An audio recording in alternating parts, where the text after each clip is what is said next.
Hello everyone, आप सभी का स्वागत है हमारे यूट्यूब चैनल में।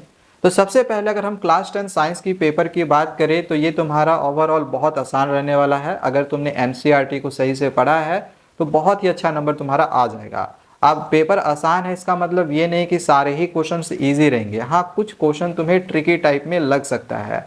अब इसके लिए तुम्हें करना क्या है, तो यही चीज़ आज मैं तुम्हें इस वीडियो में बताने जा रहा हूँ। वीडियो को लास्ट तक देखोगे, तुम अपने बोर्ड एग्जामिनेशंस में फोड़ कर आओगे, मैं तुम्हें इस बात की गारंटी के साथ कह सकता हूँ। देखो, सबसे पहली चीज़ तो ये कि तुम्हारा ये साइंस के पेपर में क्वेश्चंस आने वाला है, जो जो क्वेश्चंस आने वाला है ये हमने अपने ऐप में डाल रखा है। अगर तुमने अभी तक हमारे ऐप को इंस्टॉल नहीं किया होगा तो फटाफट इंस्टॉल कर लो। इसका लिंक हमने डिस्क्रिप्शन पे और कमेंट में मैंने पिन कर दिया है, चेक कर लेना, उसको इंस्टॉल कर लेना। इंस्टॉल कर लेने के बाद अपना क्लास सेलेक्ट कर लेना एंड यहाँ पर बेस्ट नोट्स में आ जाना। बेस्ट नोट्स में यहाँ पर जैसे ही तुम आओगे ना तो यहाँ पर देख लेना एक साइंस 100% फिक्स क्वेश्चन करके एक मिलेगा। इसमें तुम क्लिक करोगे, क्लिक करने के बाद देख लेना यहाँ पर जैसे तुम कंटेंट में जाओगे तो देखो इसमें तुम्हें क्या कुछ मिलने वाला है। सबसे पहले तो इसमें जो तुम्हारा 2, 3 और 5 मार्क्स में जो क्वेश्चंस आएंगे वो 100% तुम्हारा यहाँ से मिल जाएगा। 2, 3 और 5 मार्क्स वाले क्वेश्चंस इसमें मैंने कंप्लीट साइंस का लिंक्ड क्वेश्चन डाला हुआ है, चैप्टर वाइज डाल दिया है। जो जो क्वेश्चंस आएगा तुम्हारा कोई भी सेट रहेगा, चाहे 1 हो, 2 हो, 3 हो, कोई भी सीरीज में भी क्यों नहीं रहे, क्वेश्चन पेपर कोड भी कोई भी क्यों ना रहे, लेकिन क्वेश्चन तुम्हारा यहीं से बन जाएगा। ठीक है, तो ये भी तुमको यहाँ से मिलने वाला है। इसके बाद सीबीएसई ने जो सैंपल क्वेश्चन पेपर रिलीज किया हुआ था उसका भी मैंने इसमें सॉल्यूशंस की पीडीएफ डाल रखी है।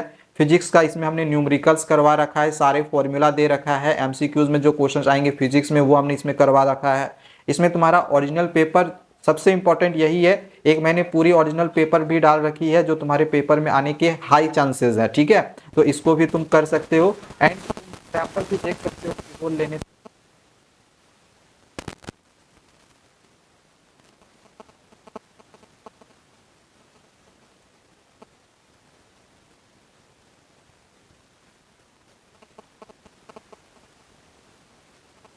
टॉपिक्स देखने होंगे, कौन कौन से टॉपिक्स हमें आएंगे, कौन कौन से पढ़ने हैं, तो ये भी मैंने यहाँ पे दे रखा है। तो ओवरऑल ये तुम्हारे लिए बहुत काम देने वाली है। ठीक है, जिन बच्चों को साइंस में डर लग रहा है तो जाके इसको जरूर ले लेना। ओके, एंड हाँ, यहाँ पे मैंने सीबीएसई का साइंस का सैंपल पेपर का सॉल्यूशन भी डाल दिया है, वीडियो सॉल्यूशन है। इस पर क्लिक करके ना तुम वीडियो सॉल्यूशन भी देख सकते हो अगर तुम्हें पीडीएफ से नहीं पढ़ना होता।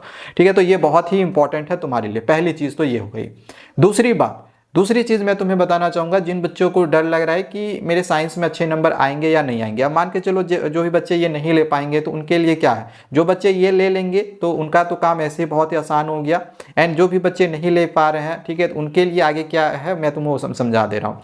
सबसे पहली चीज़ तो ये देखो, सबसे पहला जो तुम्हारा सेक्शन रहने वाला है वो रहने वाला है एमसीक्यूज। अब एमसीक्यूज में ना टोटल 20 एमसीक्यूज रहेगा और ये 20 एमसीक्यूज में तुम आसानी से कम 12 से 15 नंबर तुम इजीली ऑब्टेन कर सकते हो। अब ये 12 से 15 नंबर कैसे हम ऑब्टेन करेंगे इसी को लेके आगे मैं तुम्हें बताने वाला हूँ। ये 12 से जो 15 तुम नंबर लाओगे इसके लिए तुम्हें एमसीक्यूज की तुम्हें कुछ ट्रिक्स पता होनी चाहिए। क्या ट्रिक्स है?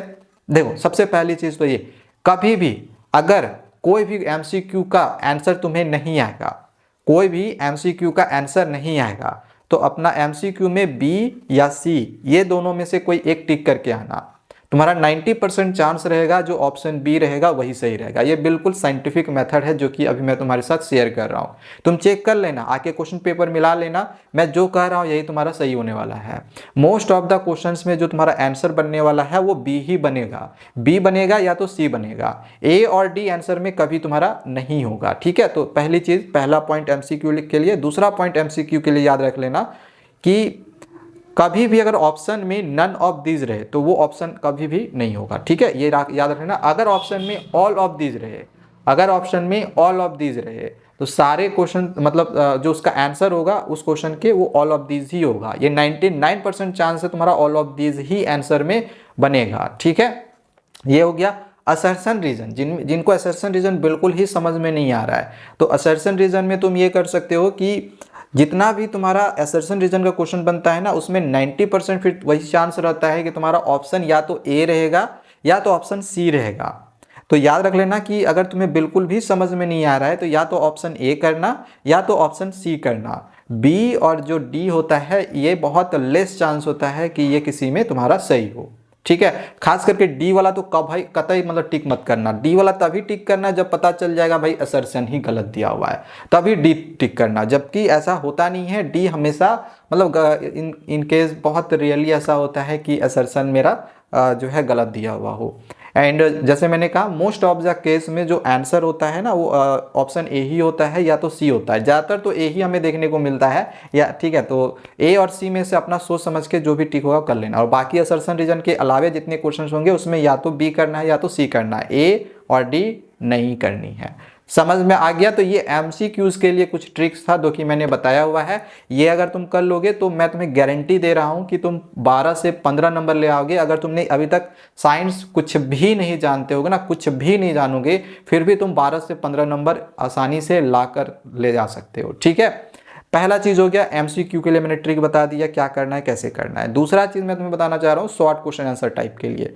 देखो जो शॉर्ट आंसर टाइप वाला चाहे लॉन्ग आंसर टाइप वाला क्वेश्चन होगा, सबसे पहली चीज सारे क्वेश्चंस को अटेम्प्ट करना है, कोई भी क्वेश्चन तुम्हें छोड़ना नहीं है। और अगर क्वेश्चन का आंसर नहीं भी आएगा तो एट लीस्ट क्या करना है, क्वेश्चंस को ही हमें लिखकर आनी है, ठीक है। एंड अगर तुम्हें उस क्वेश्चन से रिलेटेड अगर कुछ याद है तो लिख दो, नहीं याद है तो क्वेश्चन में से ही अपने तरीके से जो भी समझ में आए वो लिख दो। टॉपिक से रिलेटेड नहीं समझ में आ रहा है कोई दिक्कत नहीं है, लेकिन कुछ भी लिख कर आओ, बट क्वेश्चन को खाली नहीं छोड़ना है, क्वेश्चन तुम बस अटेम्प्ट करना। मैं MCQ के लिए जो मैंने ट्रिक बताया वहां से 12-15 नंबर आ जाएगा, और बाकी तुम्हारा जितना भी मान के चलो टोटल 38 लगभग क्वेश्चन रहेगा, 37-38। तो बाकी जो तुम्हारा 18 क्वेश्चन बच गया, 18 क्वेश्चन में अगर तुमने हर क्वेश्चन को सिर्फ अटेम्प्ट भी किया ना, सिर्फ अटेम्प्ट करोगे तो इसके बावजूद भी तुम्हें 1 नंबर वहां पे मिलने वाली है, ठीक है ना। तो ये चीज़ तुम्हें करना है, ठीक है। अटेम्प्ट एटलीस्ट करना है, तो वहां से मेरा 12-15 नंबर आ जाएगा। 18 नंबर तो यहाँ पे सिर्फ अटेम्प्ट करने का आ रहा है, अगर कुछ भी नहीं आ रहा है तो फिर भी मेरा देखा जाए दोनों मिला के 40 नंबर भाई ऐसे ही आ जाएगा। और न्यूमेरिकल्स के लिए बहुत ही अच्छी चीज़ मैं बता रहा हूँ, सारे फॉर्मूला को याद कर लेना। फॉर्मूला याद करोगे, ट्रिक क्या है न्यूमेरिकल्स बनाने का, मान के चलो न्यूमेरिकल बिल्कुल भी समझ में नहीं आ रहा है, बिल्कुल ही समझ में नहीं आ रहा है, फिजिक्स के जो न्यूमेरिकल होंगे हमें समझ में नहीं आ रहा है, हमें करना क्या है, कैसे बनाना है। करना यह है कि पहले तो फॉर्मूला याद रखना है। फॉर्मूला सेट कहाँ मिलेगा, तो वही मेरे ऐप में मैंने डाल रखा है, इसीलिए मैंने कहा ले लेना। उसमें न्यूमेरिकल्स की जो ट्रिक बताई हुई है उसमें मैंने सारा फॉर्मूला वहाँ पे दे दिया है, ठीक है। और मान के चलो अगर तुम्हें नहीं भी अगर वहाँ से लेते हो तो मैंने इसके लिए भी न्यूमेरिकल की एक सेपरेट वीडियो बनाई हुई है, उसका मैं लिंक डिस्क्रिप्शन पे दे दूंगा, उससे भी तुम अपना फॉर्मूला को जाके स्क्रीनशॉट लेके पढ़ सकते हो, ठीक है। तो पहला काम क्या है, सारा फॉर्मूला याद रहना चाहिए। फॉर्मूला याद करने में कितना देर लगेगा यार, आधा घंटा लगेगा, चलो ठीक है, आधा घंटा तो समय है ही है, बहुत समय अभी हमारे पास। तो पहले फॉर्मूला याद कर लेना है। फॉर्मूला याद रहने से क्या होगा, अच्छा फॉर्मूला के साथ साथ यूनिट भी याद करना है, क्योंकि उसमें मैंने यूनिट भी डाले हुए हैं, ठीक है, देख लेना। तो फॉर्मूला और यूनिट रहेगा, याद रहेगा, तो इससे क्या होगा कि क्वेश्चन में कुछ भी पूछा गया तो हम अपने स्टेप को कैसे बढ़ाएंगे। तो सबसे पहले हम गिवन लिख लिए, क्या दिया हुआ है, 2-3 जो भी वैल्यू दी हुई रहेगी उसको लिखेंगे। फिर नीचे में हमें जो फाइंड करना है वो तो पता चल ही जाएगा ना, वो लिख लेंगे। फिर इसके बाद उस फॉर्मूला को जो भी जिस भी फॉर्मूला से वो बनेगा उस फॉर्मूला को लिखेंगे, कैलकुलेट करो, आंसर आया चाहे नहीं आया, ऊपर में जो लिखोगे उसमें तो स्टेप वाइज मार्किंग तो हमें मिल ही जाएगा। तो न्यूमेरिकल वाला क्वेश्चंस में अगर पूरा नहीं भी बने तो कोई दिक्कत नहीं है, स्टेप वाइज मार्किंग मिलता है तो तुम्हें नंबर मिल जाएगा, तो टेंशन लेने वाली ऐसी कोई बात नहीं है। एंड जितनी चीज़ें अभी हमने बताई है बस इस चीज़ फॉलो करो। और केस स्टडी बेस्ड सबसे इंपॉर्टेंट, बच्चों को सबसे ज़्यादा जो प्रॉब्लम हो रही है और बहुत ज़्यादा जो डरे हुए हैं, थर थर काँप रहे हैं ना, वो केस स्टडी बेस्ड क्वेश्चन को ही लेकर कर रहे हैं। तो केस स्टडी बेस्ड क्वेश्चन को भी डरने की जरूरत नहीं है। केस स्टडी बेस्ड क्वेश्चन तुमको लग रहा है बहुत ज़्यादा हाई लेवल का आएगा, बट डरने की जरूरत नहीं है। ये भी मेरे ऐप में मैंने अपने वहाँ पे 100% फिक्स क्वेश्चंस में सारे में डाले हुए हैं, जाके उसको ले लेना। And case study based questions hard नहीं आ रहा है, इतना तुम मान के चलो। और क्वेश्चंस बहुत सारे ऐसे भी होंगे केस स्टडी में जो तुम्हारा एक्सट्रैक्ट में दिया हुआ भी मिल जाएगा, ठीक है। तो चलो आज के लिए इतना ही, और भी इस तरह वीडियो पाते रहने के लिए चैनल को सब्सक्राइब कर ले। Thank you, bye bye.